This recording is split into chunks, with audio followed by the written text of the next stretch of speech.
안녕하세요. 이번에는 또 재밌는 판례, 저작권 판례 보겠습니다. 같은 장소에서 찍은 사진 문제 될까? 솔섬 사건입니다. 솔섬.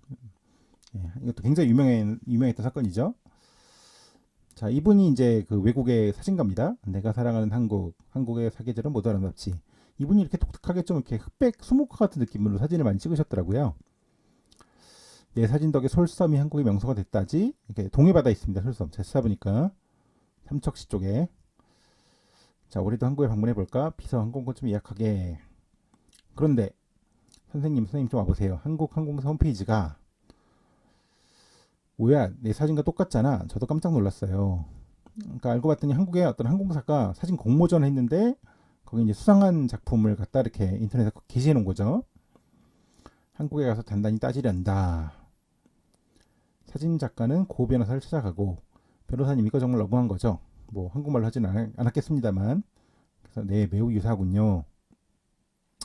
구도와 섬의 형상을 보세요. 100%제 사진과 똑같지 않습니까? 예, 사진이 이분 원래 사진이 이렇게 이제 흑백 수묵화 같은 느낌입니다. 심의를 인정 못한다고 하니 소송으로 갈 수밖에 없어요. 소송을 하겠다 이제라는 거고요.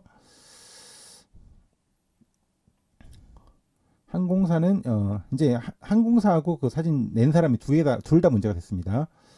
항공사는 유 변호사를 시작하는데 공모전으로 뽑은 사진인데 이런 문제가 다 생기네요. 그 위치에서 찍으면 누구나 비슷하게 사진이 나올 수밖에 없거든요. 그렇죠? 그 위치에 찍으면 이렇게 나올 수밖에 없다. 아까 사진하고 구도는 되게 비슷합니다. 그렇죠? 전체 형상은 앞으로 그 위치에 사진을 찍으려면 원고 허락을 받아야 된다고요? 항상 그 사람 허락 받아야 된다고요? 말도 안 돼! 라고 하는 거죠. 결국 법정에서 결론은 그들 피고는 순순히 저작권 침해를 인정해야 할 겁니다. 사진가 측에서 이렇게 얘기하는 거고 회사 측에서는 사진 대상인 자연을 바꿀 수는 없잖아요. 자연 풍경을 원고만 독점하겠다고요? 그럼 뭐 앞으로 거기서 찍으려면 다 뭐 돈이라도 내고 찍으라는 거냐라는 거죠. 자, 그 위치에서 사진을 찍은 것도 원고가 제일 처음 한 겁니다. 뭐 물론 그럴 수 있겠죠. 그 위치에 사진 찍은 것은 사진가입니다. 회사에서는 같은 위치에서 찍어서 비슷한 점만 빼면 오히려 다른 점이 더 많습니다라는 거고요. 원고가 맨 처음 여기서 사진을 찍었고 피고가 따라 사진을 찍은 것 같기는 하다라는 거죠. 하지만 세부적으로 전체적으로 다른 점도 있다. 누구 말이 맞을까요?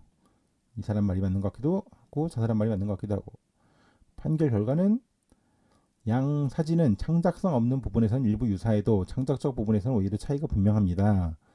또 원작은 수묵화 같은 정적 느낌을 주는데 피고 측 사진이 역동적인 느낌을 주는군요. 그래서 사진가 패소, 외국 사진가 패소했습니다. 결국 이 판례 내용은 뭐냐면 저작권은 표현 부분만 봐야 된다. 창작성 있는. 근데 창작성 없는 부분에서는 뭐 비슷한 점이 좀 있어도 실제 창작성이 나타난 부분은 좀 다르다는 거예요. 그래서 사진가는 패소, 실망입니다. 솔섬의 사태는 누구나 간직할 수 있는 만인의 품으로 돌아왔군요. 판결 내용을 좀 보면 동일한 피사체를 촬영하는 경우 이미 존재하고 있는 자연물이나 풍경을 어느 계절에 어느 시간에 어느 장소에서 어떤 앵글로 촬영하느냐의 선택은 일종의 아이디어로서 저작권 보호 대상이 될 수 없다. 그러니까 아이디어는 보호 안 된다는 거죠. 아이디어 표현 이분법이라고 합니다. 자연 경관은 만인에게 공유되는 창작의 소재로서 촬영자가 피사체에 어떤 변경을 가하는 것이 사실상 불가능하죠. 그 점을 볼 때 다양한 표현 가능성이 있다고 보기 어렵다. 따라서 전체적인 콘셉트나 느낌에 의해서 저작물로서의 창작성을 인정하는 것은 다른 저작자나 예술가의 창작의 기회 및 자유를 심하게 박탈하는 결과를 초래할 것이다. 그러니까 똑같은 위치에서 바꿀 수 없는 거를 좀 다르게 찍었다고 해서 그때마다 창작성을 인정한다면 이 전체적인 콘셉트나 느낌이란 게 어떤 시각 저작물 어떤 판단 기준인데요. 창작성을 인정한다면 다른 저작자나 예술가는 창작 기회 및 자유가 박탈되는 결과가 된다. 부당한 결과가 된다라는 거죠. 이 사건 사진 저작물의 경우 솔섬의 좌측 수평선 부분이 가장 밝은 데 반하여 공모전 사진은 솔섬의 우측 수평선 부분에 밝은 빛이 비치고 있어 빛의 방향이 다르다.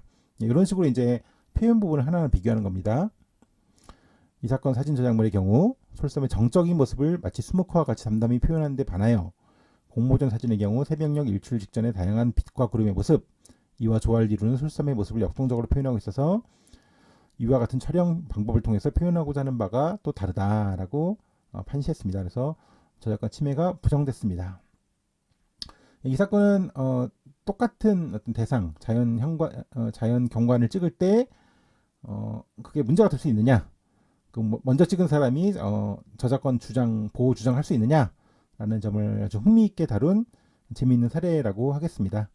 예, 그럼 또 다른 내용으로 뵙겠습니다. 감사합니다.